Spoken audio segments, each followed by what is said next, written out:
ఇవాళ మనము ప్రపంచవ్యాప్తంగా ఏం చూస్తా ఉన్నాం?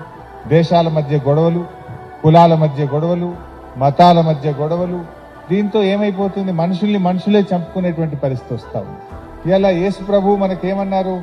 ప్రేమ, దయ, అన్ని క్షమాగుణం ఉండాలి, అందరూ కూడా సహనంతో ఉండాలి, శాంతితో జీవించాలి అన్నారు. మరి ఎందుకు ఈ గొడవలు? రోజు పొద్దున్నే పత్రికలు చూస్తే, టీవీలు చూస్తే ఒక కులం ఇంకో కులం మీద పెత్తనం చేసే ప్రయత్నం, లేదా ఒక మతం ఇంకో మతం కంటే గొప్పదని చెప్పే ప్రయత్నం, లేదా ఒక దేశం ఇంకో దేశాన్ని ఆక్రమించాలనేటువంటి ప్రయత్నం.